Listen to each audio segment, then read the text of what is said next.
जनशलाकया चक्षुरुन्मिलितं येन तस्मै श्रीगुरवे नमः।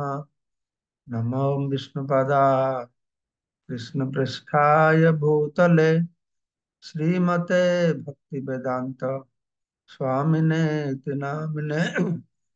नमस्ते सारस्वती देवे गौरवाणी प्रचारिणे निर्विशेष शून्यवादी पाश्चात् देशतारिणे वंशाकल्पतरुभ्यश्च कृपा सिन्धुभैव च पतितानां पावनेभ्यो वैष्णवेभ्यो नमो नमः।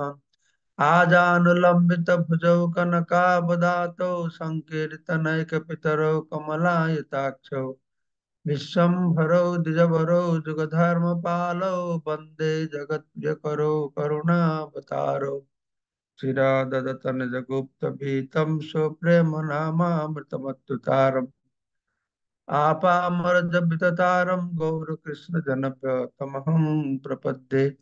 आनन्दलीलामय विग्रहाय हेमावदिव्यछविसुन्दराय तस्मै महाप्रेमरसप्रदाय चैतन्यचन्द्राय नमो नमस्ते। जय श्री कृष्ण चैतन्य प्रभु नित्यानंद श्री अद्वैत गदाधर शिवासादि श्री गौर भक्त वृंद। हरे कृष्णा कृष्ण कृष्ण हरे हरे हरे हरे राम राम राम हरे हरे। मुखम करोति वाचलं पंगुलं गिरिं यत्कृपातमहं वन्दे परमानंद माधवम श्री गुरुदिनतरणं श्री चैतन्य ईश्वरम नमः। विष्णुपादाय कृष्णपृष्ठाय भूतले सुमते जय पताका। तो श्री चैतन्य चरितमृत आदि लीला सप्तम परिच्छद आज के कत नंबर श्लोक को मने আছে? 74 श्लोक नंबर 74 मुकुंदा। হ্যাঁ মহারাজ, 74 হবে মহারাজ। হরে কৃষ্ণ।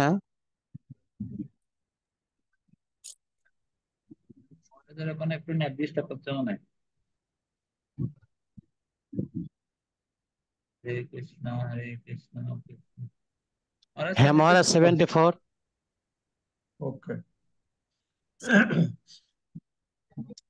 नाम बिना कलिकाले नहीं आर धर्म सर्व मंत्र सार नाम এই শাস্ত্র মর্ম। তো কলিযুগে ভগবানের দিব্য নাম হচ্ছে সার বস্তু। এইটা সব থেকে শ্রেষ্ঠ তাই নয়, এই একমাত্র বস্তু। অনেক আছে, তার মধ্যে হরিনাম শ্রেষ্ঠ তা নয়। এই জন্য বলা আছে হরের নাম হরের নাম হরের নামই বা কেবল সর্বমন্ত্র সার। এই শাস্ত্র মর্ম, এই শাস্ত্র সিদ্ধান্ত। नाम बिना कलिकाले नहीं आर धर्म। तो प्रभुपाद तात्पर्य বলছেন সত্যের তেতা দ্বাপর যুগে পরস্পরার দ্বারা পরম্পরা ধারায় ধারা কঠোর নিষ্ঠা সহকারে অনুসরণ করা হতো।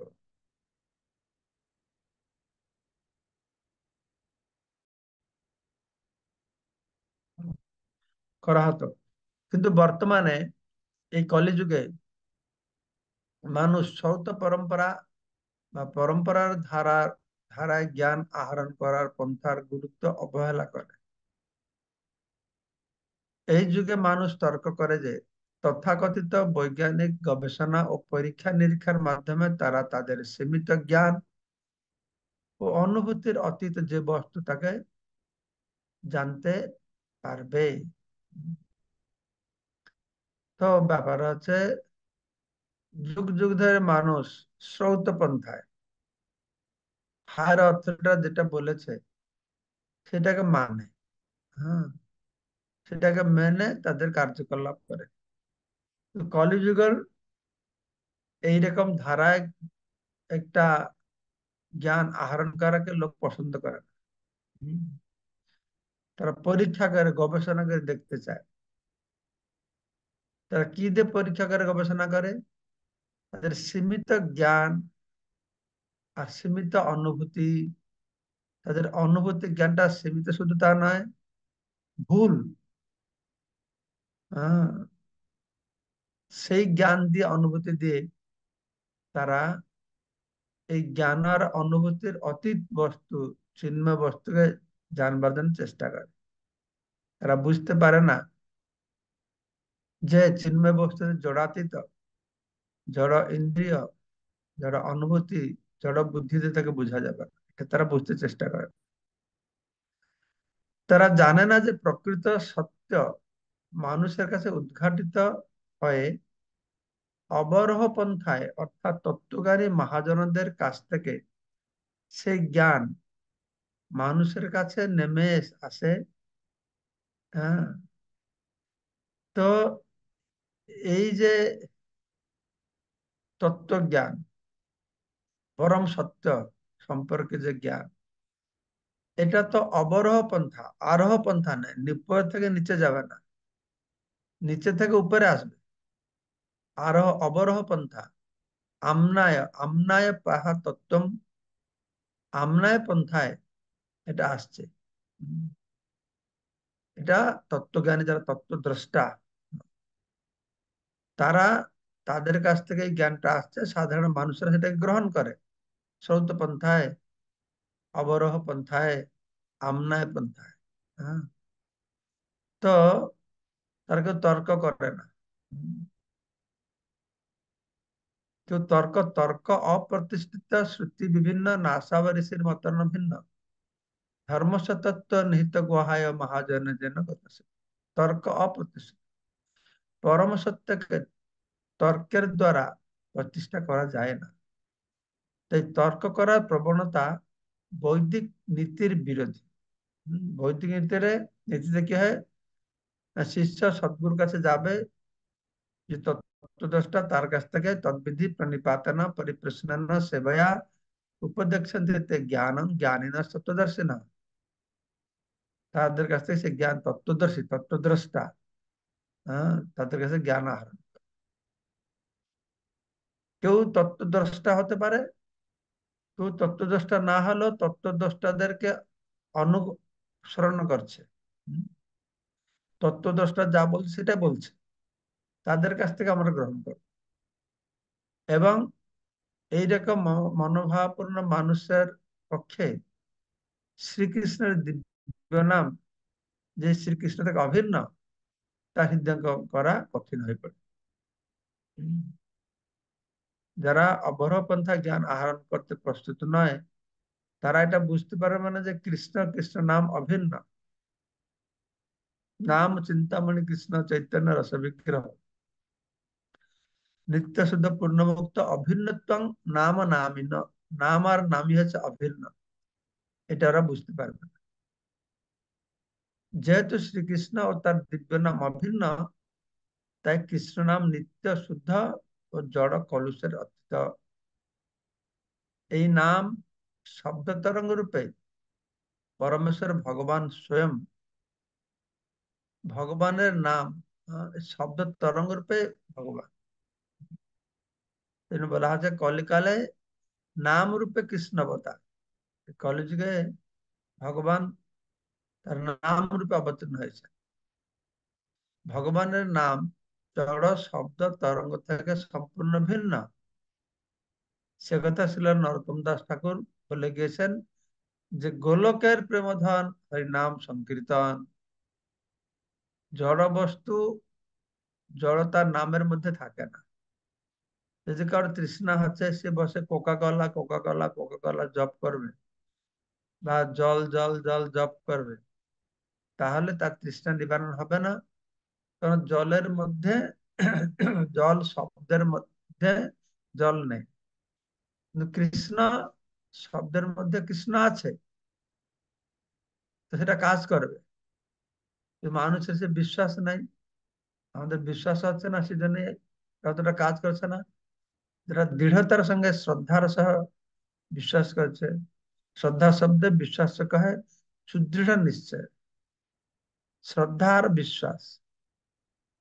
শ্রদ্ধাটা সবসময়, বিশ্বাসটা সবসময় নড়বড়ে হবে, ওর বিশ্বাস হবে, বিশ্বাস হবে না। কিন্তু কার যদি শ্রদ্ধা এসে গেল, তাহলে সে বিশ্বাসটা দৃঢ় হবে, তাই না? তো হরিনাম সংকীর্তনে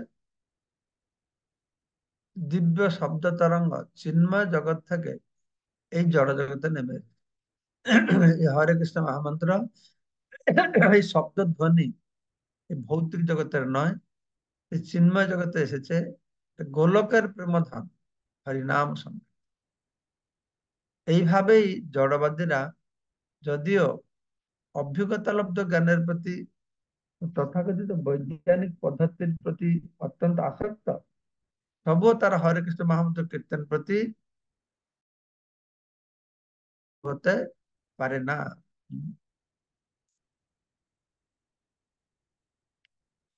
কিন্তু কেবলমাত্র নিরপরাধে হরে কৃষ্ণ মহামন্ত্র কীর্তন করার ফলে সব রকম স্থূল ও সূক্ষ্ম বন্ধন থেকে যে মুক্ত পাওয়া যায়, তা ধ্রুব সত্য। যা শ্রদ্ধা সহকারে অপরাধ শুনে হরিনাম করি, তাহলে আমরা সূক্ষ্ম স্থূল এই বন্ধন, স্থূল শরীরের বন্ধন, সূক্ষ্ম শরীরের বন্ধন, সে থেকে মুক্তি পেতে পারবো। ঠিক আছে, এটা ধ্রুব সত্য। চিৎ জগৎকে বলা হয় যে বৈকুণ্ঠ, যার অর্থ কুণ্ঠা রহিত। জড় জগতে সকলে কুণ্ঠাযুক্ত, বৈকুণ্ঠে সকলে কুণ্ঠামুক্ত। তাই যারা নানা রকম কুণ্ঠায় জর্জরিত, তারা হরে কৃষ্ণ মহামন্ত্র মহিমা হৃদয়ঙ্গম করতে পারে না। হম, যা হচ্ছে সব রকম কুণ্ঠা থেকে মুক্ত। এই যুগে হরে কৃষ্ণ মহামন্ত্র কীর্তন করাই হচ্ছে জড় কলুষের অতীত চিন্ময় স্তরে অধিষ্ঠিত হওয়ার একমাত্র পন্থা। আমরা যদি জড় বন্ধন থেকে মুক্ত হয়, জড় স্তর থেকে নিজেকে মুক্ত করে চিন্ময় স্তরে উন্নীত করতে চাই, তাহলে আমাদের একমাত্র পন্থা আছে হরে কৃষ্ণ মহামন্ত্র। যেহেতু ভ- ভগ- ভগবানের দিব্য নাম বদ্ধ জীবদের মুক্ত করতে পারে, তাই এখানে বলা হয়েছে সর্বমন্ত্র সার, সমস্ত বৈদিক মন্ত্রের সার হচ্ছে এই হরে কৃষ্ণ মহামন্ত্র। কারণ হরে কৃষ্ণ মহামন্ত্রের মধ্যে অত শক্তি আছে, সে যত পতিত হোক না কেন, সে তাকে উদ্ধার করবে। বেদে যে বিভিন্ন পন্থা দেওয়া হয়েছে, সে বিভিন্ন পন্থা অনুসরণ করতে হলে তোমাকে একটা যোগ্যতা হাসিল করতে হবে। কর্মকাণ্ড করতে হলে যোগ্য হতে হবে, জ্ঞান কাণ্ড করতে হলে যোগ্য হতে হবে, ধ্যান করতে হলে যোগ্য হতে হবে। কিন্তু মহামন্ত্র করার জন্য কোন যোগ্যতার অপেক্ষা নেই, কোন যোগ্যতা অপেক্ষা করে না। কোন জাতি, কোন জন্ম, কত পাপী, আহ, এর কোনো অপেক্ষা করে না। সেজন্য এটা সর্বমন্ত্র সার। এর মধ্যে সমস্ত, এই হচ্ছে সমস্ত মন্ত্রের সার, সমস্ত মন্ত্রের শক্তি এর মধ্যে রয়েছে। আর সব থেকে পতিত মানুষকে এই মন্ত্র উদ্ধার করতে পারে। এই জড়জগতে কোন বস্তুর পরিচয়কে যে নাম তার যুক্তিতর্ক, অভিজ্ঞতা অভিজ্ঞতা লব্ধ জ্ঞানের দ্বারা গ্রাহ্য হতে পারে, কিন্তু চিৎ জগতে নাম ও নামী, যশ যশস্বী অভিন্ন। তেমনি পরমেশ্বর ভগবানের রূপ, গুণ, লীলা আদি সবকিছু তার থেকে অভিন্ন। এই জড় জগতে আহ কোন বস্তুর পরিচায়ক যে নাম, তা যুক্তি তর্ক অভিজ্ঞতার লব্ধ জ্ঞান দ্বারা গ্রাহ্য হতে পারে, কিন্তু চিৎ জগতে তার নাম, নামী, যশ যশস্বী, ইয়ে হচ্ছে অভিন্ন। রূপ, গুণ, লীলা, নাম এই সবকিছু ভগবান থেকে অভিন্ন। মায়াবাদীরা যদি অদ্বৈতবাদ প্রচার করে, তবু তারা পরমেশ্বর ভগবান এবং তার নামের মধ্যে পার্থক্য নিরূপণ করে।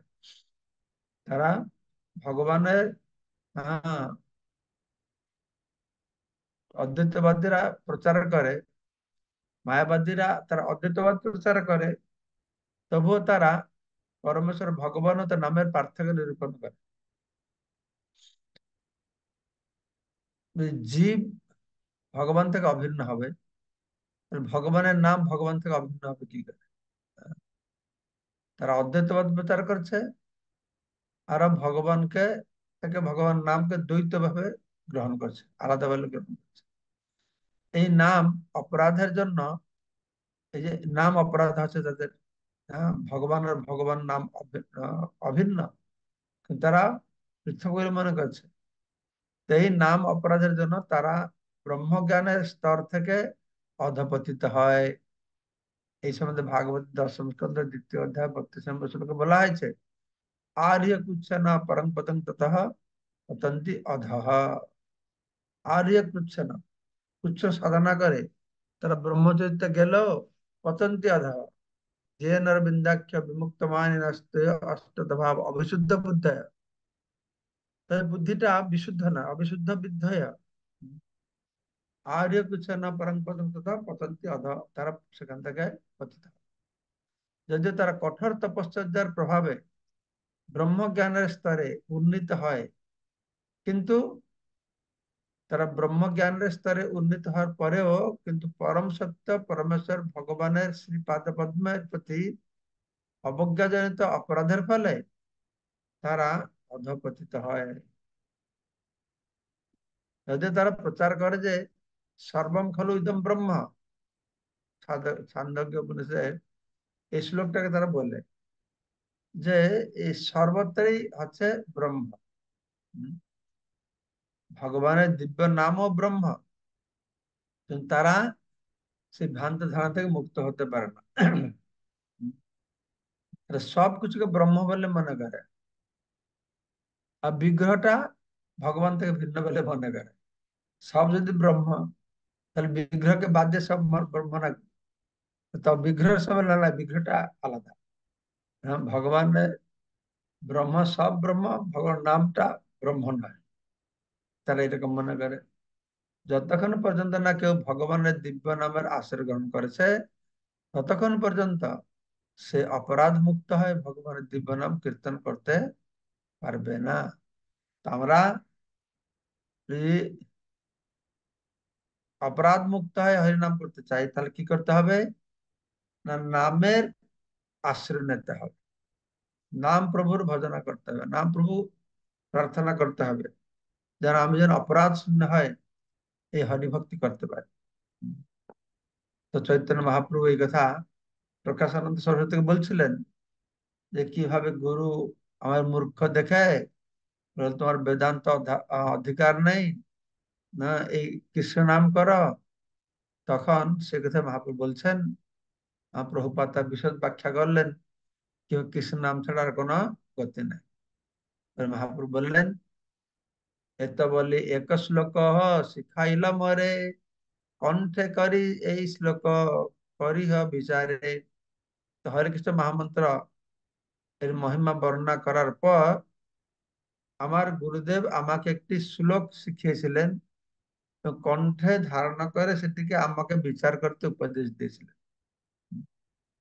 এই শ্লোকটি কি, হরে রাম হরে রাম হরে নামৈব কেবলম কলৌ নাস্তেইব নাস্তেইব নাস্তেইব গতিরন্যথা। তো বিভিন্ন যুগে পারমার্থিক উন্নতির বিভিন্ন পন্থা আছে। সত্য যুগে পারমার্থিক পথে অগ্রসর হওয়ার পন্থা আছে ধ্যান। ত্রেতা যুগে পারমার্থিক উন্নতির পন্থা আছে শ্রী বিষ্ণু সন্তুষ্ট বিধানের জন্য যজ্ঞ করা। দ্বাপর যুগের পন্থা আছে মহা আড়ম্বরে মন্দিরে ভগবানের পূজা করা। কলি যুগে কেবল ভগবানের দিব্য নাম কীর্তন করার মাধ্যমে পারমার্থিক উন্নতি সাধন করা যায়।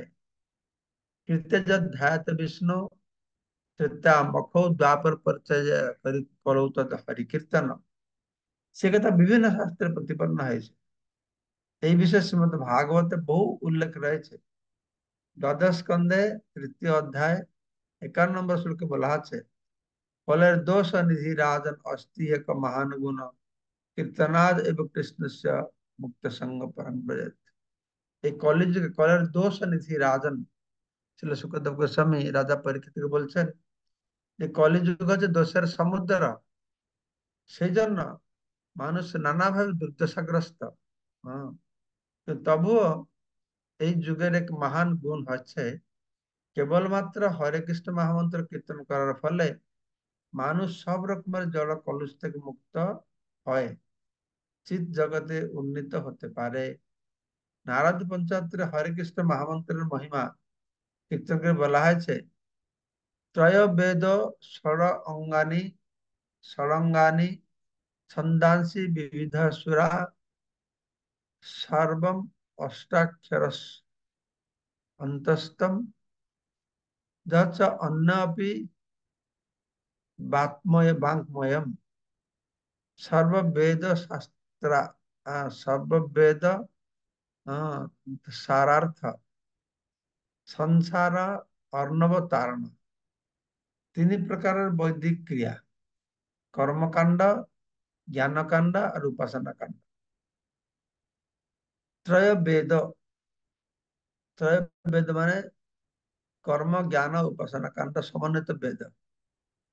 তারপরে ছন্দাংসি, ছন্দ, বৈদিক মন্ত্র, বিবিধা সুরা এবং দেবদেবী, এই সব কিছু সন্তুষ্ট করার পন্থা, এই সব হরে কৃষ্ণ এই 8টি অক্ষরে নিহিত আছে। সর্বম অষ্টাক্ষরম অন্তঃ, 8টি অক্ষরে হরে কৃষ্ণ রাম, এইসবই হরে কৃষ্ণ, আচ্ছা আচ্ছা, হরে কৃষ্ণ এই 8টি অক্ষরে নিহিত হয়েছে। এটি হচ্ছে সমস্ত বেদান্তের চরম তত্ত্ব। ভবসাগর পার হওয়ার একমাত্র পন্থা হচ্ছে হরে কৃষ্ণ মহামন্ত্র কীর্তন করা। তেমন এই কলিসন্তরণ উপনিষদ বর্ণনা করা হয়েছে, হরে কৃষ্ণ কৃষ্ণ কৃষ্ণ হরে হরে, হরে রাম রাম রাম হরে হরে, ইতি ষোড়শ নাম নাম কলি কল্ম সনাতনম না তা পরতর উপায় অস্র বেদ সদৃশ্য। এই যে 32 অক্ষর সম্মানিত এই 16টি নাম কলিযুগের সমস্ত কলুষ বিনষ্ট করার একমাত্র উপায়। সমস্ত বেদে বর্ণিত হয়েছে যে এই মহামন্ত্র কি করে, কলমশ, কলমশ মানে কি, যেটা কৃষ্ণ ভক্তির বাধক সেটা কলমশ। অর্থাৎ সে কলমশ মানে শুধু পাপ নয়, এখানে পাপ হবে পুণ্য হবে, পাপ পুণ্য দুটোকে নষ্ট করবে। কারণ পাপ পুণ্য দুটোই আমাদের ভৌতিক বন্ধনের কারণ। তো এই যে হরে কৃষ্ণ মহামন্ত্র 32টি অক্ষর সমন্বিত আর 16টি নাম কলিযুগের সমস্ত কলুষ বিনষ্ট করার একমাত্র উপায়। সমস্ত বেদে বর্ণিত হয়েছে যে অজ্ঞান সমুদ্র পার হওয়ার জন্য ভগবানের দিব্য নাম কীর্তন করা ব্যতীত আর কোনো বিকল্প উপায় নেই। হরে নাম বিকল্প বলো, নাচতে গতির অন্য গতি নাই, গতি নাই, গতি নাই। তেমন এই মুন্ডক উপনিষদের ভাষ্য প্রদান কালে শ্রী মাধ্বাচার্য নারায়ণ সন্ধ্যা থেকে একটি শ্লোক উল্লেখ করে বলেছেন, দ্বাপরৈর্জনে বিষ্ণু পঞ্চরাত্রৈশ্চ কেবলম কলৌ তু নাম মাত্রেণ পূজ্যতে ভগবান হরি।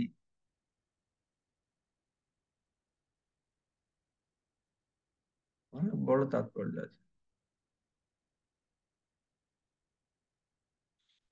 দ্বাপর যুগে পঞ্চরাত্রিক বিধি অনুসারে মহা আড়ম্বরে পূজা করার মাধ্যমে কৃষ্ণ বা বিষ্ণুকে সন্তুষ্ট করা যায়, কিন্তু কলিযুগে কলৌ তু নাম মাত্রেণ,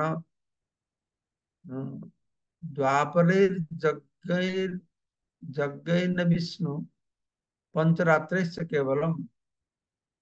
দ্বাপর যুগে পঞ্চরাত্রিক বিধি অনুসারে মহা আড়ম্বর যজ্ঞ ইত্যাদির মাধ্যমে বিষ্ণুর উপাসনা করা হয়, কিন্তু কলিযুগে কলৌ তু নাম মাত্রেণ, কেবলমাত্র দিব্য নাম কীর্তন করার মাধ্যমে পরমেশ্বর ভগবান শ্রী হরির পূজা করা যায়। পূজ্যতে ভগবান হরি, তার সন্তুষ্টি বিধান করা যায়। এটা ভক্তি সন্দর্ভে শ্রী জীব গোস্বামী পাদ অত্যন্ত দৃঢ়ভাবে ভগবানের দিব্য নাম কীর্তনের মহিমা করে বলছেন। তিনি সংস্কৃতিতে বলছেন, তা বাংলা অনুবাদ হচ্ছে যে সমস্ত বৈদিক মন্ত্রের সার হচ্ছে ভগবানের দিব্য নাম কীর্তন করে।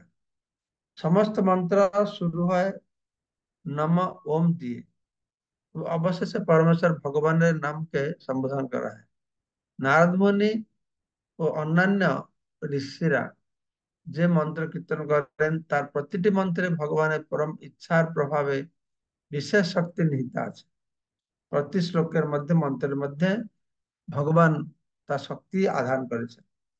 তো ভগবানের দিব্য নাম কীর্তনের ফলে তৎক্ষণাৎ পরমেশ্বর ভগবানের সঙ্গে জীবের সম্বন্ধ পুনঃস্থাপিত হয়। ভগবানের সঙ্গে জীব মিশে একাকার নয় হয়ে যায় না, তো তার সম্বন্ধে যে হারিয়েছিল সে হারানো সম্বন্ধকে আবার পুনর্বার প্রাপ্ত হয়। ভগবানের দিব্য নাম কীর্তনে অন্য কোনো কিছুর উপর নির্ভরশীল হওয়া প্রয়োজন হয় না, কেননা পরমেশ্বর ভগবানের সঙ্গে সংযোগ স্থাপনের সাধনের সমস্ত বাঞ্ছিত ফল তৎক্ষণাৎ লাভ করা যায়। তো ভগবানের নাম হচ্ছে অনন্যপেক্ষ, নাম কার অপেক্ষা করবে না, যে নাম করবে তাকে ফল দেবে। নামের মধ্যে সবকিছু শক্তি আছে।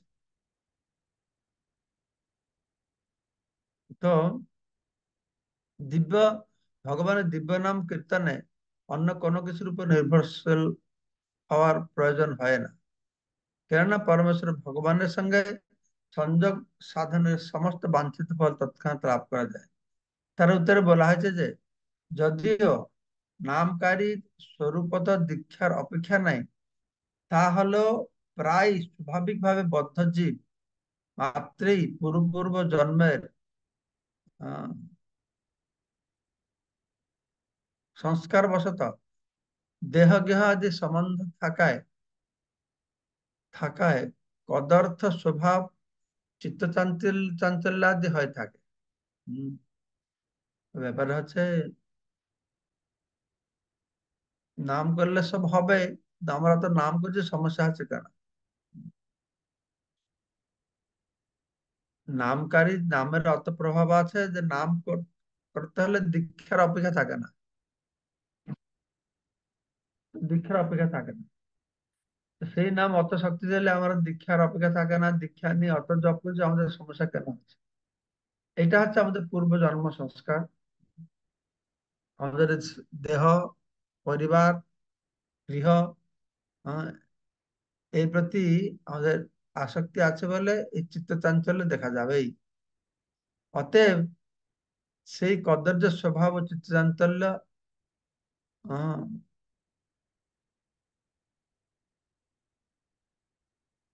চিত্ত চাঞ্চল্য আদি সংকট মোচন করে ধৃত শুদ্ধতা সম্পাদনের জন্য মন্দিরে ভগবত অর্চনাদি দরকার আছে। আমরা নাম করছি, নাম কারোর অপেক্ষা করে না, কিন্তু আমাদের পূর্ব সংস্কার বশত মন এদিক ওদিক চলে আছে, চিত্ত চাঞ্চল্যতা হচ্ছে। তো এই যে কদর্য স্বভাব চিত্ত চাঞ্চল্য, এই যে সংকট, এ থেকে উদ্ধার কি করে পাওয়া যাবে? যদি আমরা ভগবানকে গিয়ে অর্চনা করি, তাহলে মনটা উদ্দিকে থাকে। বদ্ধ জীবনের কলুষজাত চিত্ত চাঞ্চল্য দূর করার জন্য মন্দিরে ভগবানের বিগ্রহের আরাধনা করা প্রয়োজন।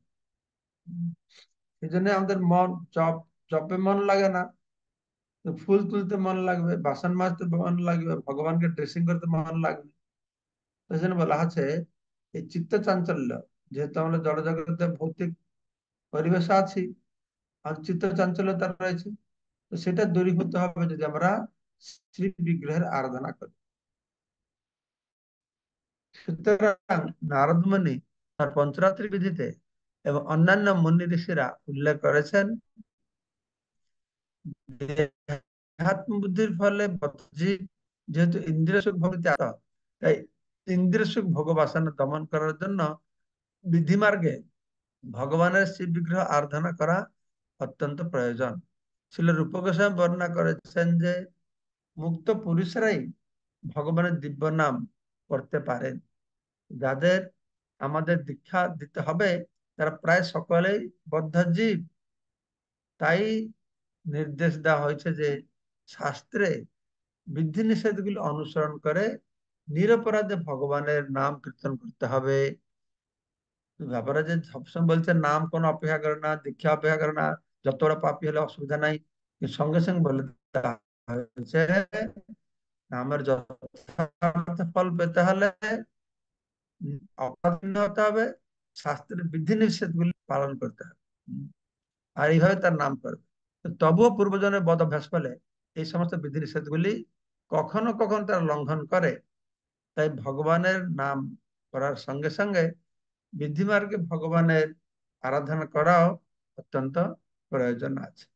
ঠিক আছে? তো তাৎপর্যটা শেষ করে দিলাম।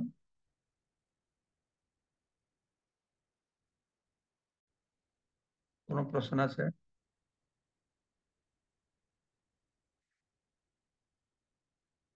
বলুন, মঙ্গলময় প্রভু।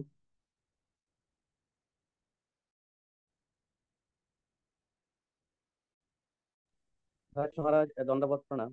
মহারাজ, বেদের কর্মকাণ্ড, জ্ঞানকাণ্ড আর উপাসনা কাণ্ড, কর্মকাণ্ডে সকাম কর্মের কথা বলা হলো, আর উপাসনা কাণ্ডে কি মহারাজ দেবদেবীর উপাসনার কথা বলা হয়েছে? হ্যাঁ, আর জ্ঞানকাণ্ডে মহারাজ কোন জ্ঞানের কথা বলা হলো? নিরাকার ব্রহ্ম কথা বলা হয়েছে, আহ, আর ব্রহ্ম মহারাজ, জ্ঞান। হম। আর একটা জিজ্ঞাসা, হরিনাম সংকীর্তনের দিব্য শব্দ তরঙ্গ চিন্ময় জগৎ থেকে এ জগতে নেমে এসেছে।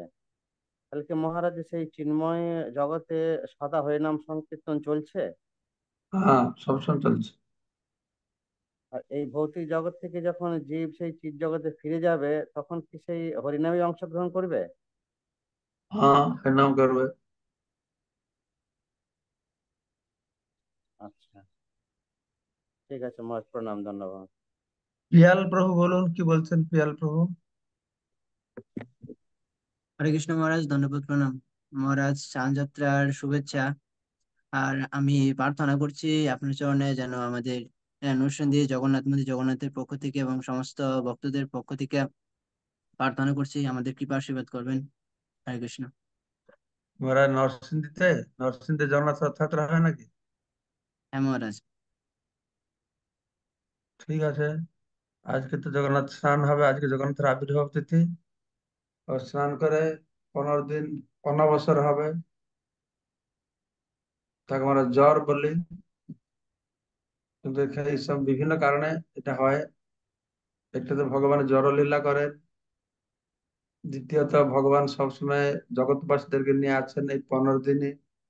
তিনি নিভৃতে লক্ষ্মী দেবীকে সুযোগ প্রদান করেন সেবা করার জন্য। আর তৃতীয়ত ভগবান ভক্তের কাছ থেকে কিছুদিন আলাদা হয়ে থাকেন, যাতে ভক্ত বিরহ ভাব অনুভব করে।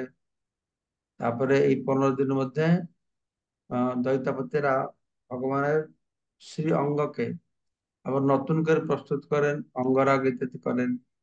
তো বিভিন্ন কারণে এটা হয়ে থাকে। আর তারপর ভগবান 15 দিন অনবসরে থাকেন। তো সুধাময় প্রভু।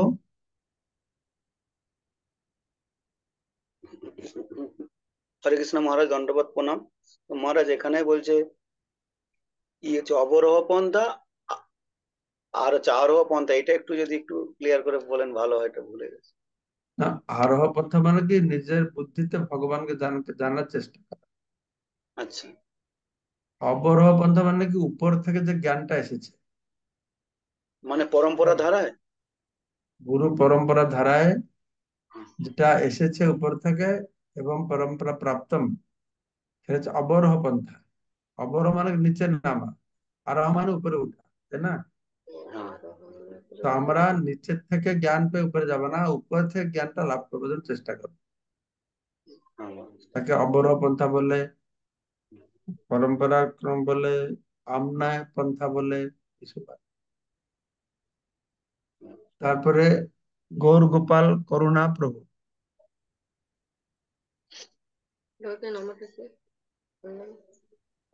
ধন্যবাদ। অবরোহ পন্থা মানে উপর থেকে এটা, আর আরোহ পন্থা মানে কি বলুন? নিচ থেকে যাচ্ছে না। এটা লিখে রাখতে হবে। এইখানে লিখে দাও না। গুরু গোপাল প্রভু শোনা যাচ্ছে না। হরে কৃষ্ণ। এখানে লিখে আরোহ পন্থা উপরে। আর একজনকে কথা বলছে, তো মিউট করতে হবে। করে দিচ্ছি মহারাজ। হরে কৃষ্ণ মহারাজ, দণ্ডবত প্রণাম। মহারাজ, স্নান যাত্রা এবং জগন্নাথ রথযাত্রা তাতে কি কোনো উপবাসের কোনো নিয়ম আছে কিনা সেটা জানতে চাচ্ছিলাম। না না, জগন্নাথ উপবাস, জগন্নাথ খাইতে ভালোবাসে, উপবাস করতে ভালোবাসে না। আমাদের জন্মাষ্টমীতে রাত্রি 12টা পর্যন্ত উপবাস,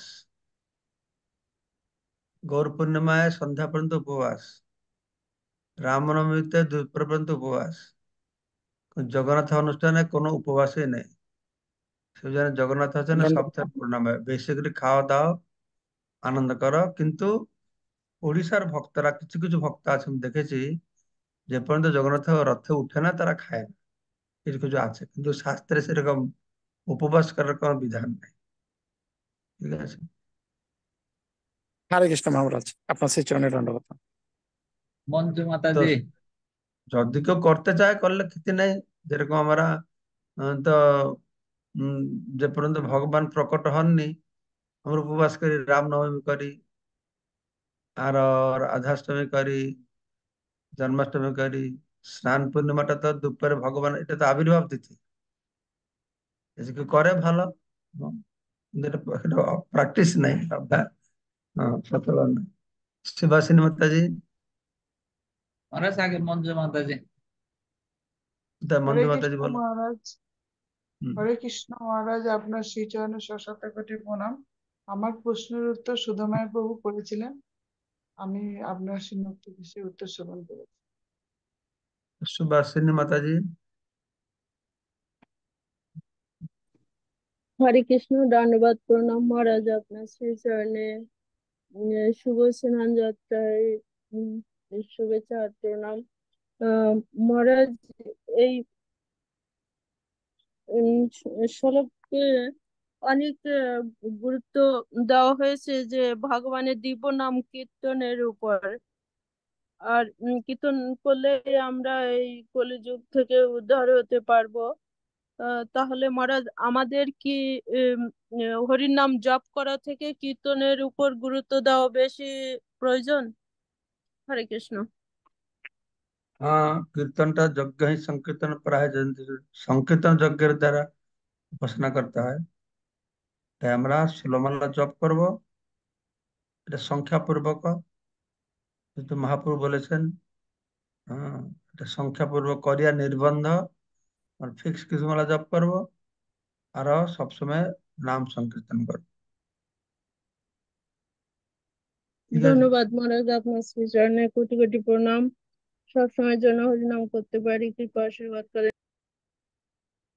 তো আজকের অনুষ্ঠানে যোগদান করবার জন্য সবাইকে অশেষ ধন্যবাদ। বাঞ্ছা কল্পতরুভ্যশ্চ কল্পতরুভ্যশ্চ কৃপা সিন্ধুভ্যেব চ পতিতানাং পাবনেভ্যো নমঃ। আচ্ছা, কল্পনাং পাবনভ্যো হরে কৃষ্ণ বৈষ্ণবো চন্দ্রভ্যশ্চ প্রণাম। পতিতানাং পাবনেভ্যো জয় বৈষ্ণবে জয় নমঃ। জগন্নাথ স্বামী গুরু জয় মহারাজ জয় কি জয়। জয় গৌর জয়। প্রেমানন্দে। হরে কৃষ্ণ। জগন্নাথ বলদেব সুভদ্রা দেবী